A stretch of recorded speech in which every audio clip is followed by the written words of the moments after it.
En esta nueva conversación directa nos acompaña el licenciado Johnny Gramajo, director económico del Banco de Guatemala. Vamos a hablar de las perspectivas económicas para lo que resta del 2024, pero también le preguntamos sobre inflación y remesas. Así que comenzamos.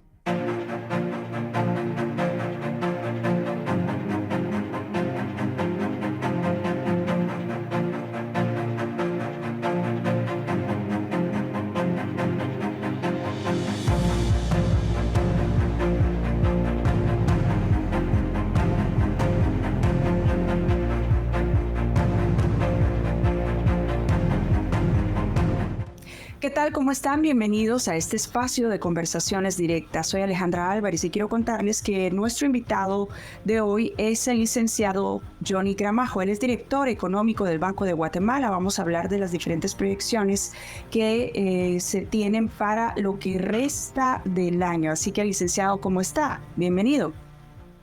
Buenos días, Alejandra. Muchas gracias. Muchas gracias por la bienvenida, gracias por la invitación y muy buenos días a toda la audiencia. Bien, gracias a usted.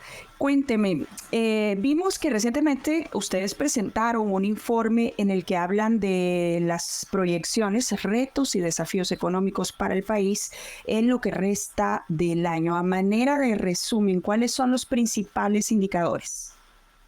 Sí, gracias, Alejandra. Sí, y nuestras perspectivas para lo que resta del año, en términos de crecimiento económico, es que Guatemala crezca en el escenario central de nuestra proyección en 3.5%. Este 3.5% es igual al crecimiento potencial del país, que en palabras simples es lo que el país puede crecer utilizando los factores de la producción de una manera óptima en su potencial. Y estamos previendo que la economía en 2025 crezca 3.7%, que sería 0.2 puntos porcentuales por arriba del crecimiento potencial. Estas son buenas noticias para el país. La mayoría de países del mundo están creciendo debajo de su crecimiento potencial. Guatemala es uno de los pocos, dentro de un tercio de los países que estima el Fondo Monetario Internacional que estarían creciendo alrededor de su potencial, se encuentra en Guatemala. Obviamente esto está sujeto a riesgos a los cuales me referiré más adelante. Otra variable importante es la inflación. La inflación en 2022, como la mayoría de los países, tuvo un incremento importante, terminó en 9.24%. El año pasado ya terminamos dentro de la meta establecida por la Junta Monetaria de 4% más o menos un punto porcentual, y estimamos que vamos a cerrar este año en 4%, igual que en 2025, 4%. El nivel de la inflación que estamos registrando con datos abriles de 3.36%, lo cual dice que vamos en ruta a ese 4%. Otro tema importante es que Guatemala ha tenido, dentro de las diferentes variables que reflejan la estabilidad macroeconómica del país, un déficit fiscal bajo. El año pasado el déficit fiscal cerró en 1.3%. Tanto el Banco de Guatemala como el Fondo Monetario Internacional hemos estimado que un déficit fiscal menor de 2% tiende a estabilizar los niveles de deuda pública. Que dicho sea de paso, Guatemala en esa variable es de los pocos países que está registrando disminuciones. La deuda pública en Guatemala se incrementó a consecuencia del estímulo que se dio durante la pandemia. Solía estar en torno a 25% con relación al Producto Interno Bruto. En 2020 llega a 31.5% del Producto Interno Bruto, y en 2024 se estima que esté en 26.9%, en 2025 en 26.4%. Esto, digamos, no lo hemos visto en la mayoría de países de América Latina. Lo que vimos es que la deuda se incrementó a consecuencia de los estímulos que se dieron durante la pandemia y se ha mantenido alta, y en algunos casos con tendencia creciente. Es otro resultado favorable para el país y que se mantendría con esa tendencia a la baja. Hemos visto también tasas de interés estables. en el sistema bancario, las tasas de interés para los créditos empresariales mayores, para los créditos menores, para las hipotecas, que están en niveles históricamente bajos, diría yo. Y la única que ha aumentado es un poco, es la tasa de interés para los créditos de consumo. Pero estos generalmente experimentan aumentos debido a que el nivel de riesgo es mayor que un crédito empresarial o un crédito hipotecario que tiene garantía real. Otro tema que hemos visto es estabilidad cambiaria. El tipo de cambio nominal en Guatemala se mantiene bastante estable. Digamos, es un tipo de cambio que se establece en el mercado por oferta y demanda de divisas. Y el Banco de Guatemala participa solo para reducir la volatilidad del tipo de cambio. Y hemos visto procesos de depreciación y apreciación dependiendo de para dónde vaya la dirección, con variaciones muy fuertes. México, Colombia, por ejemplo, Perú, que tienen el mismo esquema de política monetaria que Guatemala, y vemos variaciones de hasta 20%. Un país no muy lejano, Costa Rica, ha tenido apreciaciones que superan el 25% en el último año. Entonces es muy difícil hacer planes de negocios de largo plazo con variaciones cambiarias de este tipo y con variaciones también en tasas de interés fuertes. Otro tema que ha sido reconocido también a nivel internacional es la solidez y solvencia, liquidez del sistema financiero en su conjunto, lo cual, pues, digamos, también pone a Guatemala en una situación favorable. Los retos son de otra índole digamos, para mejorar el crecimiento económico, pues necesitamos temas como incrementar el crecimiento de la inversión. Guatemala tiene poca inversión, tanto pública como privada. Ese no es, digamos, dentro de los riesgos que mencionábamos, un riesgo, digamos, de corto plazo. Es un tema más de naturaleza estructural de Guatemala. Perdóname que lo interrumpa, licenciado. En ese análisis que ustedes han realizado, ¿a qué se debe que destaque ese indicador? ¿Por qué hay riesgo en la inversión extranjera? Digamos que digamos, no es más que un riesgo, es un reto. Es un reto, digamos. No estamos ¿Para mejorar? para mejorar el crecimiento económico del país. Nosotros, pues, sabemos de que Guatemala está creciendo bien respecto del mundo, pero, digamos, el país necesita crecer más. Para crecer más, sí necesitamos incrementar dos tipos de inversión. Una inversión que es estrictamente económica, que es básicamente aumentar el stock de infraestructura en el país. Si queremos atraer más inversión extranjera o si queremos elevar la inversión interna, necesitamos mejorar nuestra conectividad, particularmente de naturaleza vial. Necesitamos inversión en puertos, aeropuertos, etcétera, donde realmente el país, respecto de otros países con los que compite, tiene, digamos, restricción, tiene desventaja. Y el otro tipo de inversión es inversión en capital humano. Para poder crecer más en el mediano plazo, lo que necesita el país es invertir en la gente, invertir en salud, en educación. Son temas que no se ven en el corto plazo, pero que en el mediano y largo plazo reditúan de manera importante. Y con relación a los riesgos de corto plazo, básicamente los riesgos para nuestro crecimiento económico vienen de fuera. Las tensiones que vemos a nivel mundial, tensiones geopolíticas que pueden afectar el crecimiento económico mundial, me refiero a las tensiones que hay en Oriente Medio, que han estado de manera importante y son fuertes y latentes. Las tensiones que hemos visto recientemente en Oriente Próximo, en la Franja de Gaza, y también las tensiones que hay entre Rusia y Ucrania. Y más recientemente, aunque no es una tensión de naturaleza geopolítica, sino más comercial, las tensiones que vimos entre Estados Unidos y China. Esos son riesgos que podrían configurar un menor crecimiento económico mundial, afectar a nuestros socios comerciales, y al crecer menos nuestros socios comerciales, pues demandan menos de nuestro país y allí se no. Ahora bien, cuando usted habla de esta proyección para el crecimiento económico del país y fomentar la inversión, ¿ustedes han analizado cuánto tiempo puede tomar esto para llegar a la meta que ustedes se han propuesto?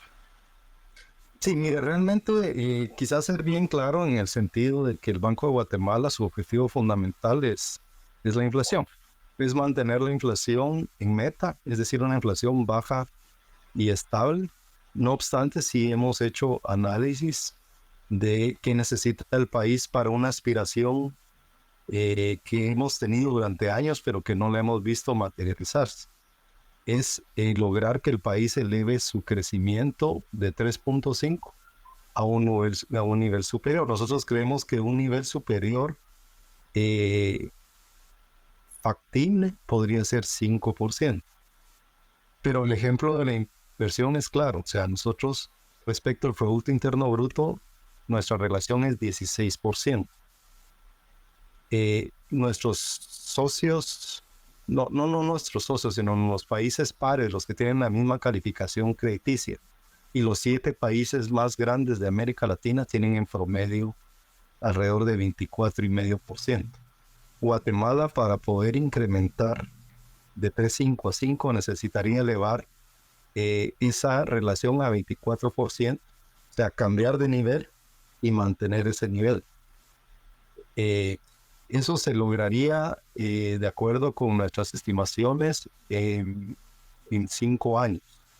En 5 años que logremos mantener esa relación, podríamos incrementar ese nivel de crecimiento económico. Pero esto necesita no solamente de inversión pública, necesita de inversión privada. Y allí es donde hay que trabajar, digamos, en atracción de inversiones, pero también en cambiar algunas regulaciones que no permiten que haya en mayor magnitud o que se realicen más bien, porque esta es la primera que se va a realizar, alianzas público-privadas. Es imposible de que un país con gasto público pueda hacer toda la inversión que es necesaria, particularmente en infraestructura. Me refiero a inversión pública, aunque digamos la mitad del presupuesto se gastara en infraestructura pública y que se hiciera bajo los mejores estándares de calidad y transparencia, sería imposible poder cubrir las necesidades que tiene el país. Licenciado, usted habla de regulaciones, de cambio en regulaciones. ¿A qué se refiere específicamente? Me refiero específicamente a una modificación de la ley de análisis, de la ley de alianzas público-privadas. Hacerla un poco más flexible, en particular, digamos que la realización del proyecto no dependa de una aprobación del Congreso de la República en etapa final. Estamos claros de que debe haber algún tipo de fiscalización, obviamente, y de rendición de cuentas, pero digamos, es muy difícil atraer inversión extranjera directa si yo estoy, después de hacer todas las fases de un proyecto, me encuentro que todavía la fase final necesita una aprobación adicional. Son regulaciones que pueden modificarse. No es lo único que va a hacer que la inversión aumente, pero sí es un factor que ayudaría o ayudaría mucho a que, digamos, podamos hacer eso. Por ejemplo, Guatemala está perdiendo oportunidades en lo que se ha denominado nearshoring, que es, digamos, que Estados Unidos, por ejemplo, para evitar lo que ha ocurrido con los países asiáticos y que se suspenden las cadenas mundiales de suministro, ha hecho o ha pensado en que se produzca más cerca de ellos en los riesgos que conlleva tener, digamos, lo que ocurrió durante la pandemia, esa interrupción de cadenas mundiales de suministro. Pero Guatemala en realidad puede hacer poco uso de esa oportunidad si no mejora sus condiciones en regulación y también en la creación de infraestructura, que es básica. ¿Y qué se puede hacer desde el Banco de Guatemala para, de alguna manera, impulsar estos cambios? En realidad nosotros pues no tenemos un mandato para hacer eso. En realidad lo que nosotros hemos hecho es, digamos, ayudar en temas de asesoría, consultoría, Hemos hecho mediciones acerca de los impactos que podrían conllevar un mayor gasto en infraestructura con recursos públicos y con recursos privados. Y básicamente lo que hemos hecho es asesorar cuando nos lo han pedido. Es una de las funciones que está prevista en la ley orgánica del Banco Central, particularmente, pues obviamente ser asesor del Estado en materia económico-financiera.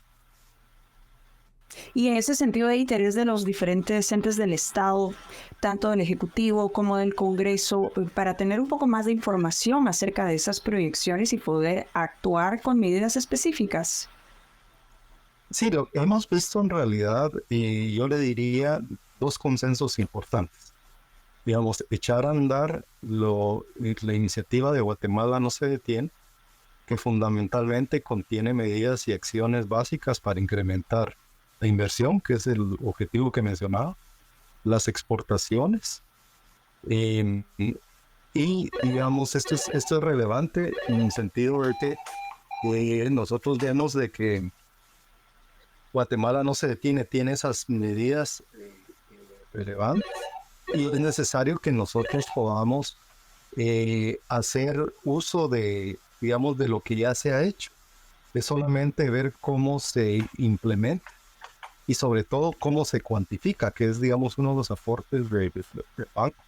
De decir, si hacemos lo que está contenido en el plan, cuál va a ser el impacto en el crecimiento económico.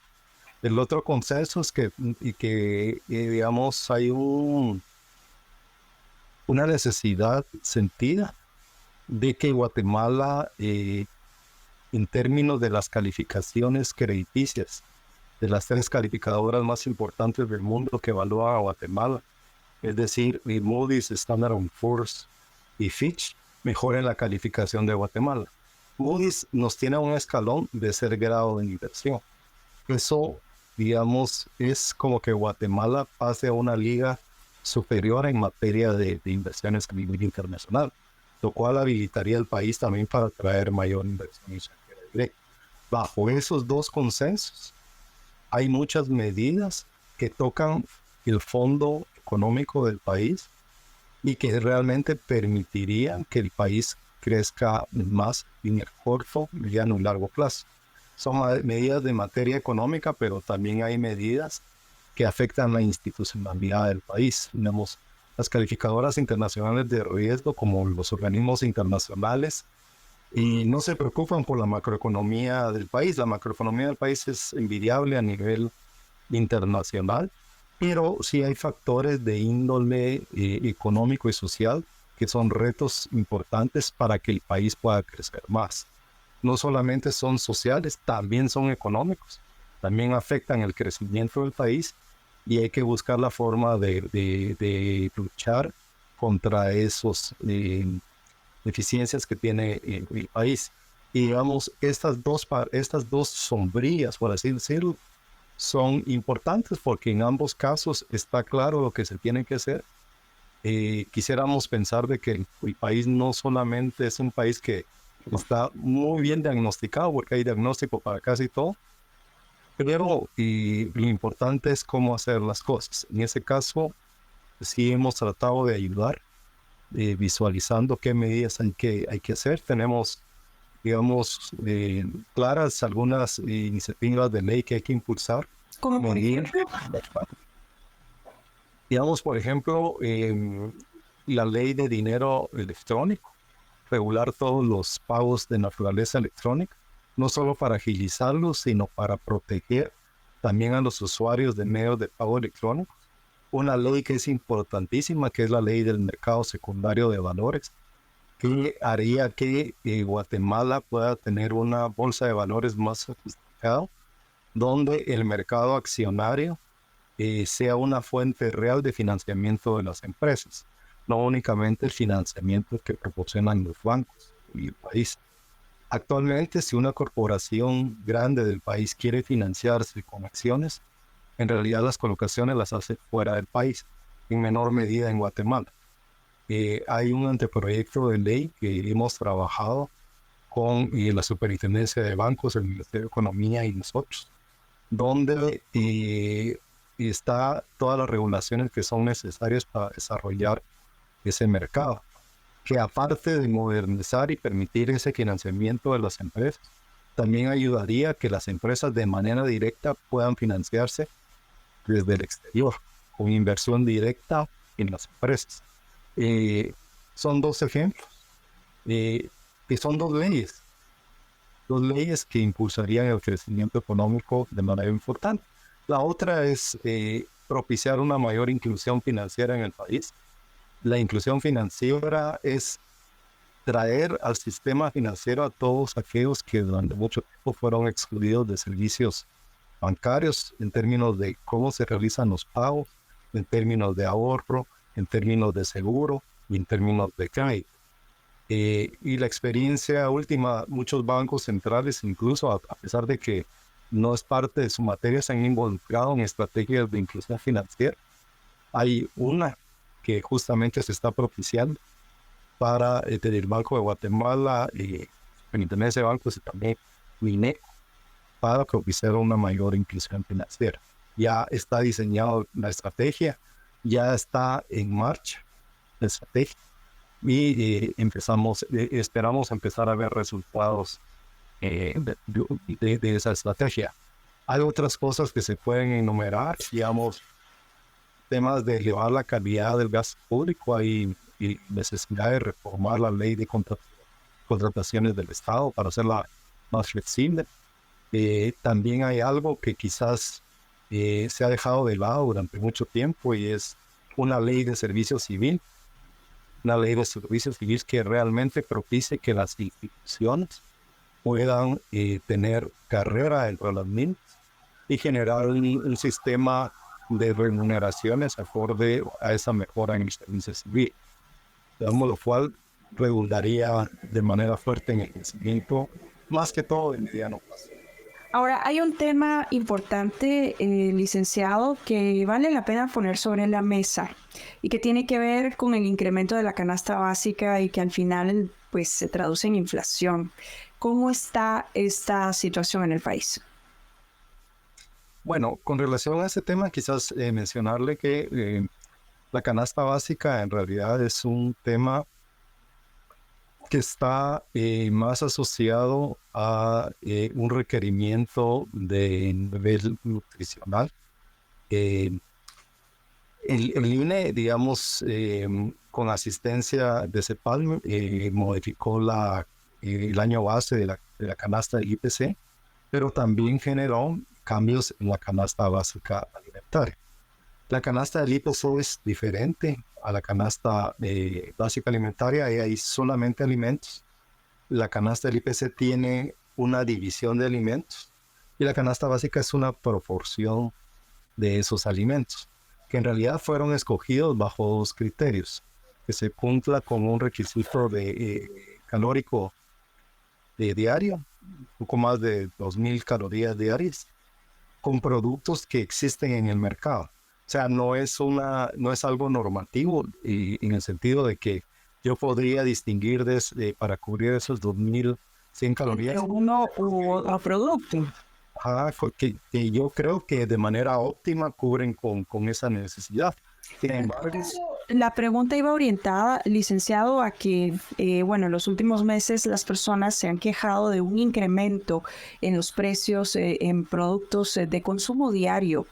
Entonces, yo quisiera que me explicara qué está pasando con eso, cuál es el comportamiento que ustedes han observado y cuál es la proyección.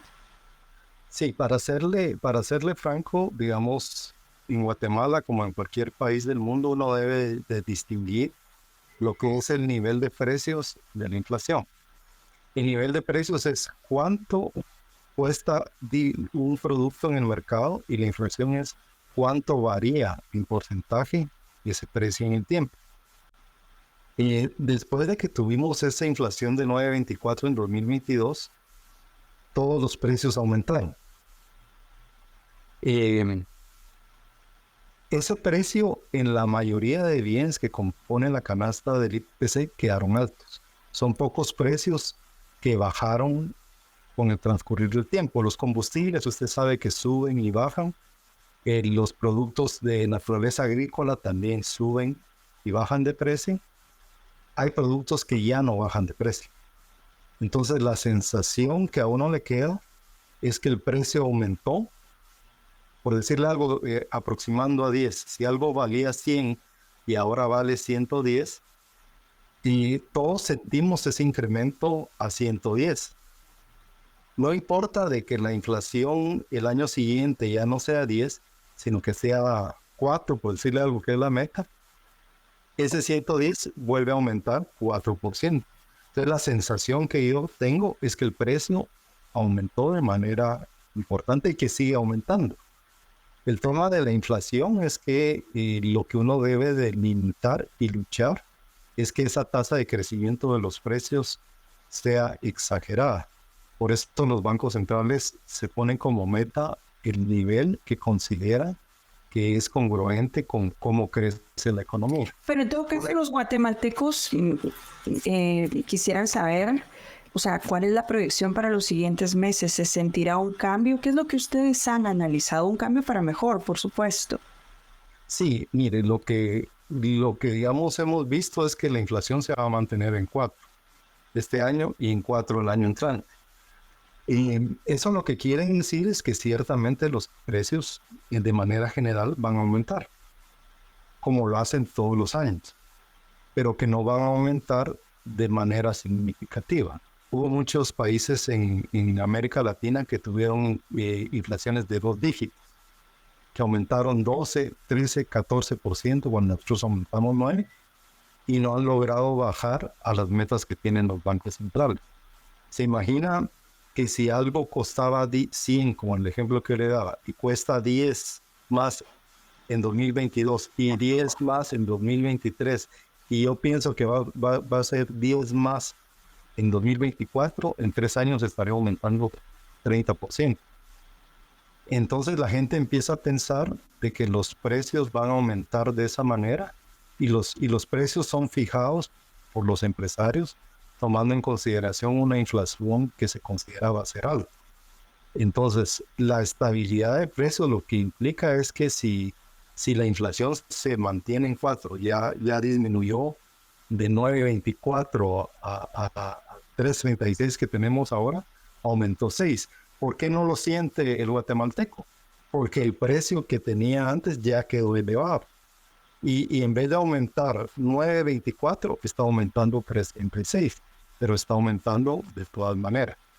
La gente... ¿El mensaje que usted daría para, de alguna manera, dar esperanza a los guatemaltecos en cuanto a lo que está sucediendo con los precios de los productos de consumo diario?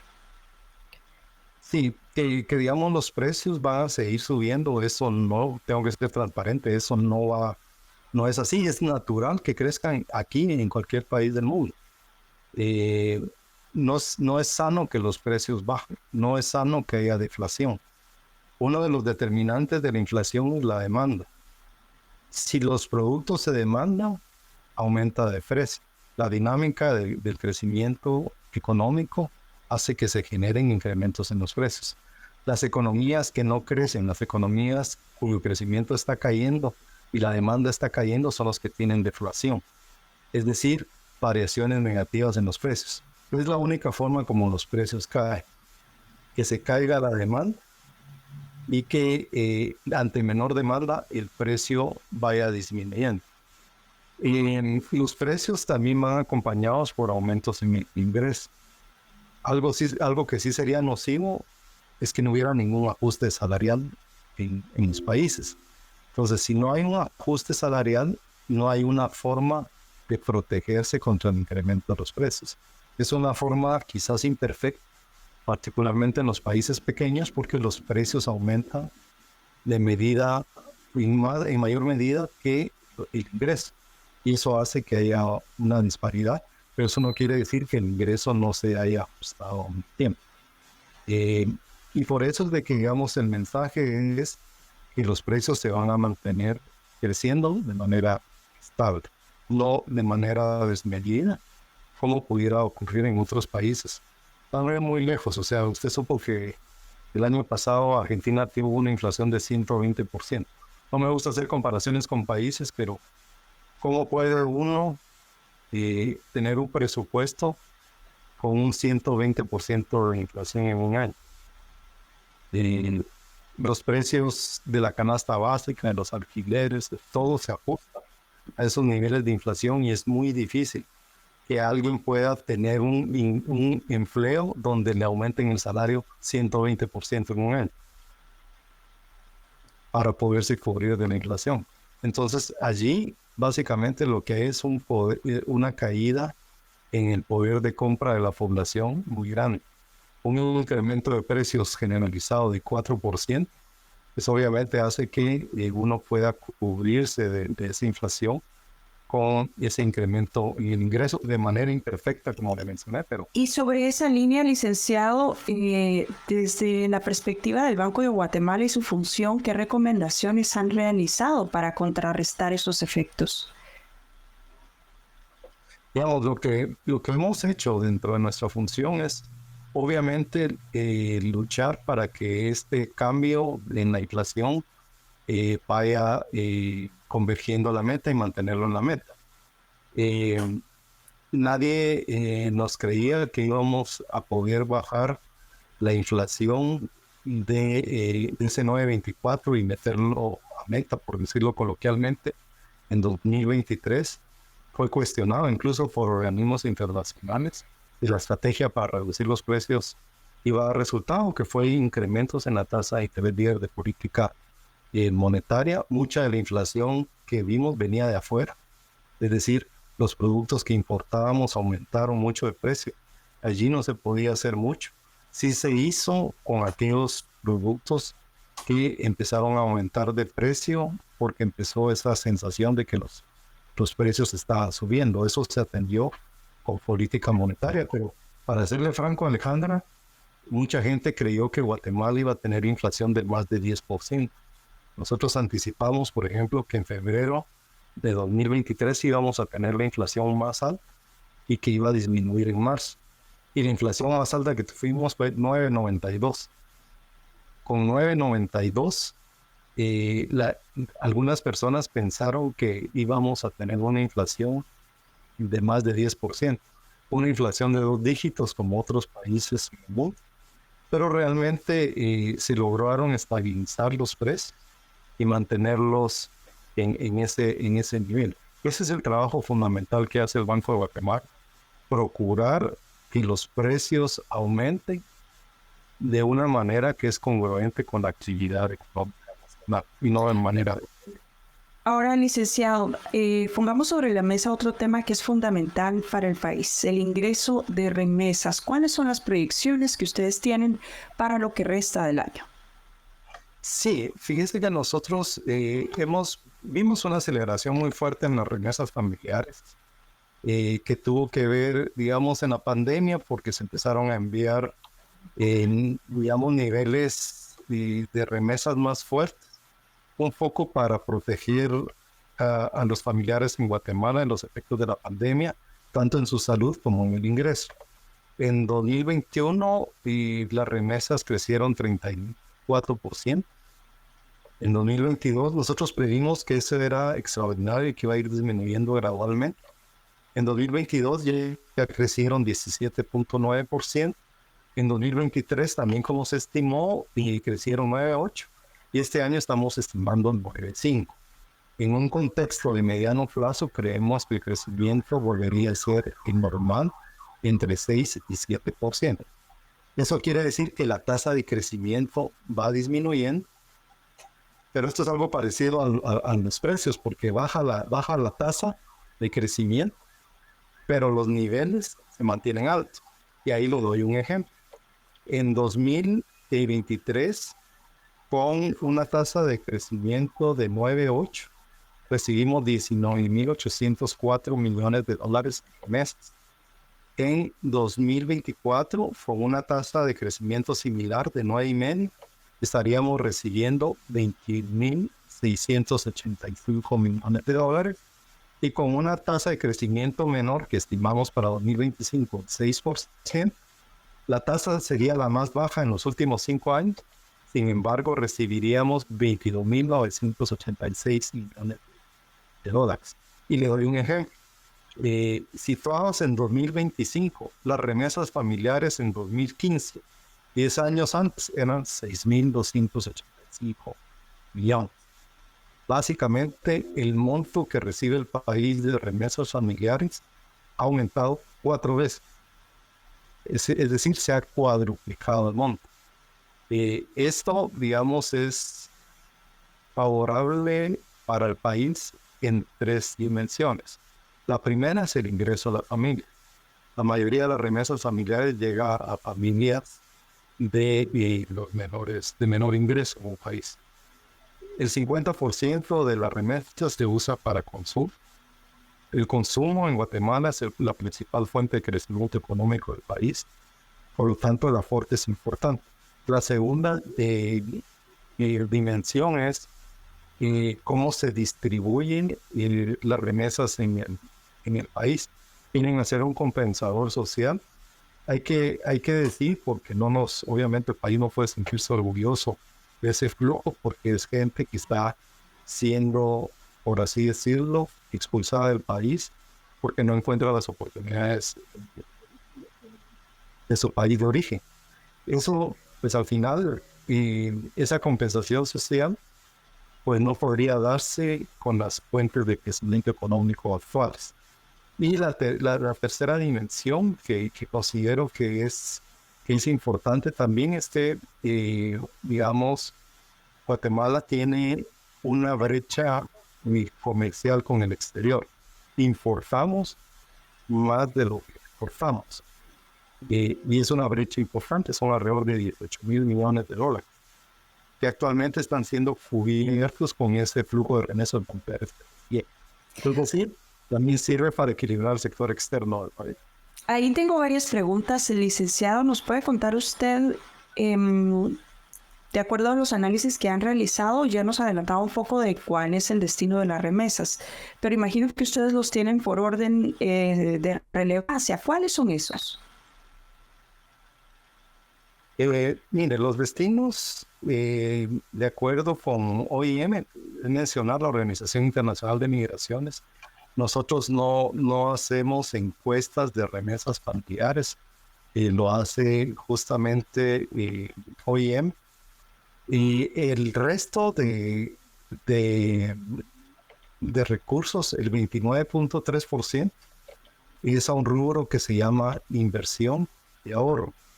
Inversión fundamentalmente en bienes raíces, fundamentalmente en vivienda, y ahorro en menor medida, que es la parte de las remesas familiares que se queda depositado en un banco, que dicho sea de paso es muy poco.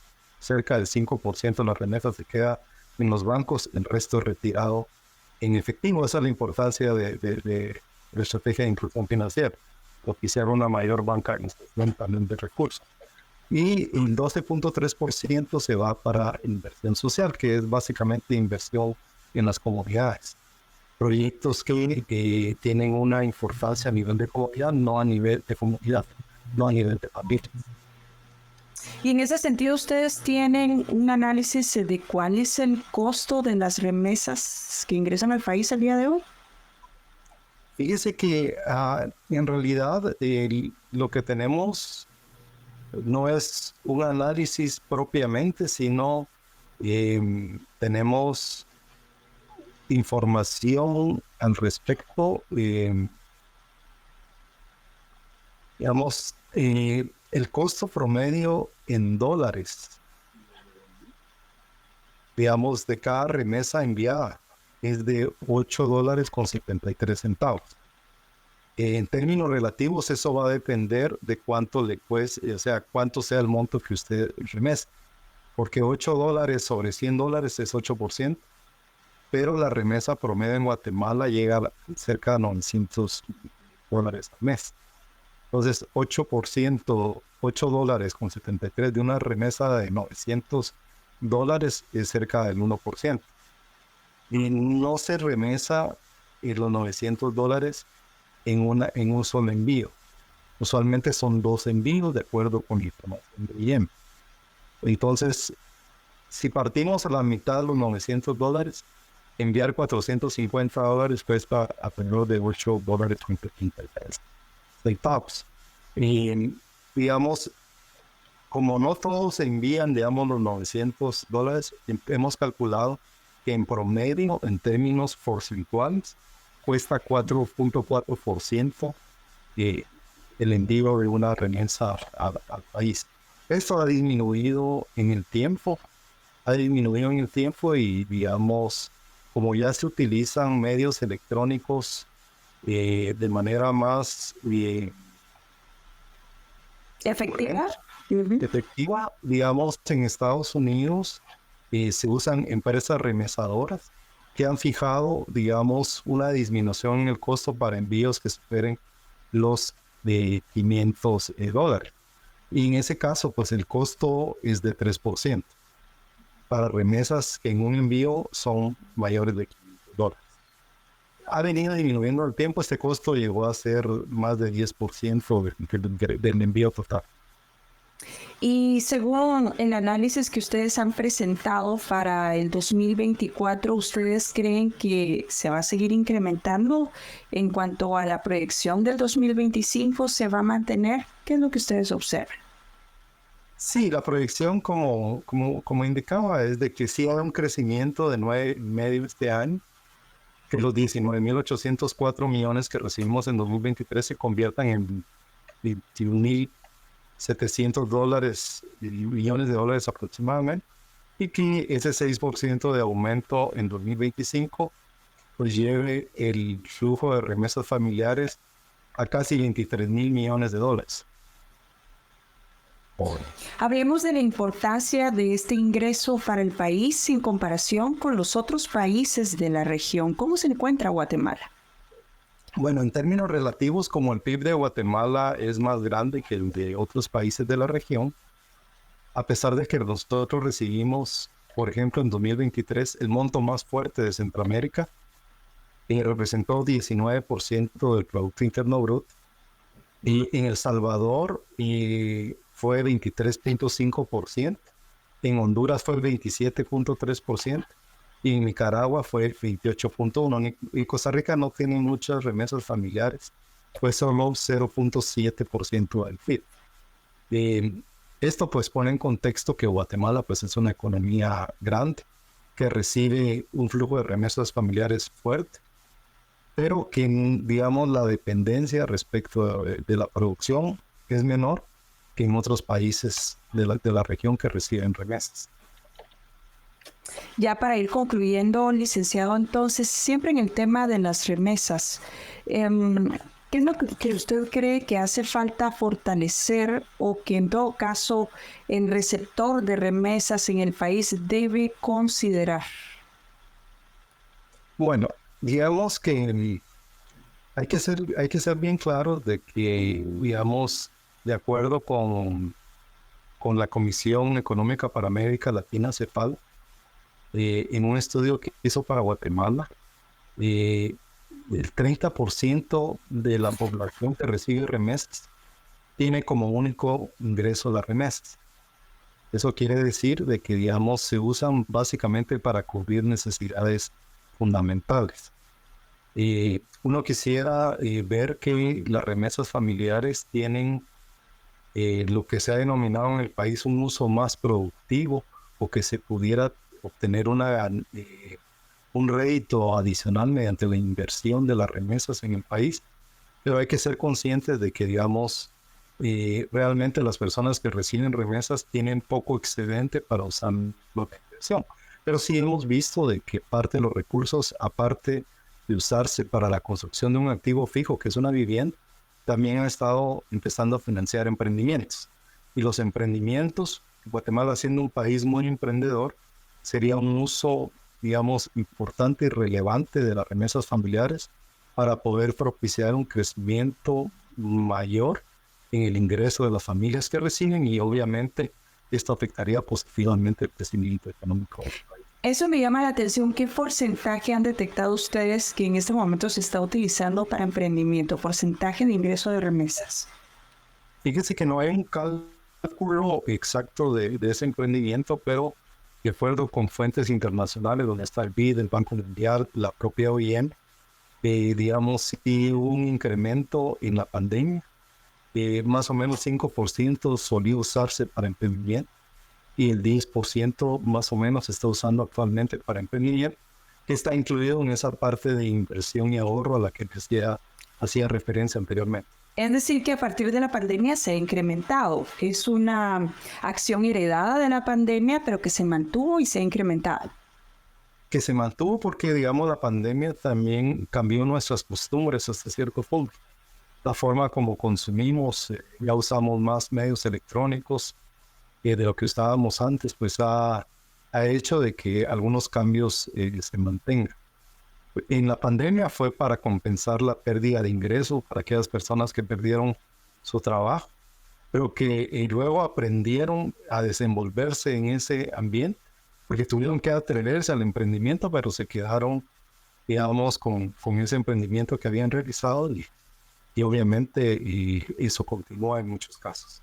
¿Y cuáles son los beneficios a nivel general en términos económicos en cuanto a que parte del dinero de las remesas sea utilizado para emprendimientos?